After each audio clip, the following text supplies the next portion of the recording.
Resuming debate, the honourable member for Calgary-Midnapore. Merci, Monsieur le Président.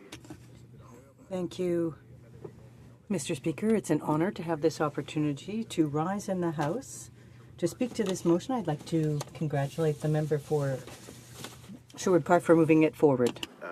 Proudest accomplishments in this place has been to have played a role during the previous government in the creation of the Office of Religious Freedom. And I would like, therefore, to address, first of all, the reason and principle why this office is necessary.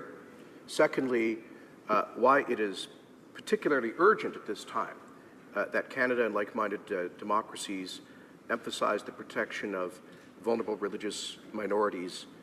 And thirdly, I'd like to offer some practical reflections on why I believe this office is necessary at the Department of Foreign Affairs, now Global Affairs. And fourthly, I hope to have time to say a word about the reality of a genocide being inflicted against vulnerable religious minorities in the world today. Firstly, Mr. Speaker, I reject the assertion of the members opposite that there is no such thing as a hierarchy of rights. Of course there is, Mr. Speaker. Of course the fundamental, you can see it right in the Charter, certain rights are categorized as fundamental human rights, fundamental rights, and others as democratic or procedural rights. There are administrative rights. There are political preferences that our friends on the left in particular like to conflate into rights. But Mr. Speaker, to suggest that all of these have the same legal or moral weight as, for example, the right to life is illogical. By the way, I will be splitting my time with the member for Peace River Westlock. I apologize. And so, Mr. Speaker, if we say that the right to obtain a driver's license has the same moral and legal weight as the right to life, we're clearly misunderstanding the very conception of rights. And so, first of all, secondly, this notion that all rights are indivisible and equal, and therefore we cannot prioritize any, is manifestly false, as the members opposite have demonstrated. Each of them, in their speeches, emphasizing particular sets of rights which they think the Government of Canada ought to prioritize both domestically and internationally, and they are right to do so. But, Mr. Speaker, to suggest that to prioritize the protection of people who are facing genocide because of their faith convictions or their conscience, to suggest that that is somehow to diminish other rights is offensive and illogical. Now, Mr. Speaker, why ought then we to prioritize freedom of conscience and freedom of religion? Well, one of the great former prime ministers of this place, the Right Honourable John Diefenbaker, said when he introduced the Bill of Rights here, he spoke about the sacred character of man. And from that, in that he was reflecting the long tradition in liberal democracies since the Enlightenment of the view that there is something special in the character of humankind in the possession of inalienable rights, the source of which is not the state or an electoral majority or judiciary or document, but that there is a sacred character in the human person from which flow inalienable rights. The preamble to our own Charter of Rights from 1982 echoes John Diefenbaker's sentiment, which echoes all of the great founding documents of liberal democracy, where it says in the preamble that whereas Canada is founded upon principles which recognize the supremacy of God and the rule of law. Why does it say that, Mr. Speaker? Was that just some sort of accident that the former Prime Minister Pierre Elliott Trudeau effectively wrote that into the preamble of the Charter of Rights? No, because he understood what Diefenbaker meant by the sacred character of man. He understood what the founders of the American Republic, for example, meant when they said that we hold these truths to be self-evident, that all men are created equal and are endowed by their Creator with certain inalienable rights. And so if we reflect on this notion, the sacred character of man, man not just being some animal, but possessed with a unique and inviolable dignity, it's from this that flows religious conviction or its absence. And that is why this is such a priority. This is why a great man who lived through the 20th century, what he called the century of tears, a man who lived through the twin totalitarianisms of Nazism and communism. St. John Paul II said that the first and primordial right is the right to freedom of conscience and religion, because it is through these rights that we define our deepest commitments in who we are as human persons. So that, I submit, is why it is appropriate to understand the central nature of the freedom of conscience and religion in the broader spectrum of rights.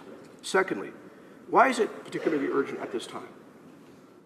Because, Mr. Speaker, we are facing, as all of the data demonstrates, as colleagues of mine have introduced into debate, we are facing a perhaps unprecedented wave of violent persecution against members of religious and confessional minorities around the world.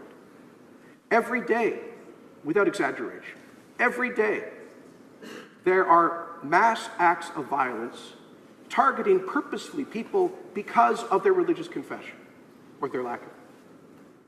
Whether it's the arrest of Uyghur Muslim dissidents in Xinjiang region of China, or the self-immolation of Buddhist Tibetans on the Tibetan plateau to protest the illegality of them practicing their ancient faith. Whether it is religious minorities in Sri Lanka who face harassment and persecution because they are Muslim or Hindu or Christian. Whether it is the Catholic schoolgirls beheaded last year in Mindanao on their way to school for the crime of being Christian. Whether it is the bombs that go off in Ahmadiyya mosques in Pakistan, or Ismailis and other Shia who are targeted for violence in Pakistan and Yemen and in so many other places. Whether it is peaceful Sunni Muslims who are targeted daily for bombing by violent Salafists and Wahhabists because their form of Islam is considered insufficiently extreme, right across the world we see these waves of, and indeed even in the liberal democratic West, Mr. Speaker, we see a growing sense that the freedoms of religion and conscience need to be impinged by the state. And so, Mr. Speaker, I submit that now it is more urgent than ever. Indeed, one of the reasons that instigated the former government's creation of the Office of Religious Rights, Office of Religious Freedom, was the visit to this place in February of 2011 of a dear friend of mine named Shahbaz Bhatti, the Minister for Minority Affairs in Pakistan, the first and only ever elected a minister of non-Muslim origin in the Pakistani cabinet. And he talked to us about the persecution of Hindus, of Sufis, of Ahmadiyyas, of Shia, of Christians, both Protestant and Catholic, of Parsi Zoroastrians, and all of the minorities without proper state protection in his country. He talked to us about how he was facing a fatwa because of his defense for those who had been brought up on false charges of blasphemy, including the young peasant Christian girl Asia Bibi, who continues to swelter in a Pakistani jail under the threat of death. And he was a living witness to us, a sign of contradiction against this wave of hatred based on religion. And Mr. Speaker, he went back to Pakistan and 12 days later was shot 21 times coming out of his home that morning. His witness in this place helped to inspire parliamentarians of all parties to support the creation of an Office of Religious Freedom, to say that Canada will not stand by passively in the face of such a wave of violence and persecution. That this country has always been a voice for the voiceless, a defense for the persecuted. And Mr. Speaker, I can tell you that before this office was created, I, as a minister in the previous government, sought to have members of our foreign service prioritize these issues. I was always told not to do so publicly because we didn't want to embarrass other countries or detract from bilateral relations. And then when I would go to meet foreign leaders privately, like Prime Minister Gilani in Islamabad, Our senior diplomats told me not to raise these issues privately, lest we should upset bilateral relations. That was my last point, a functional problem that needed to be addressed, where these issues, for whatever reason, were not being addressed frankly and forthrightly by our Foreign Service. Now I am proud to say that thanks to the good work of Ambassador Bennett and his co-workers at the Office of Religious Freedom and our missions around the world, this is being emphasized, not to the exclusion of other rights concerns, and Canada is now playing a leadership role. Thanks to our leadership, we are now chairing the International Contact Group on Religious Freedom. So let us continue this relatively modest but still powerfully important initiative for the defenseless. Thank you.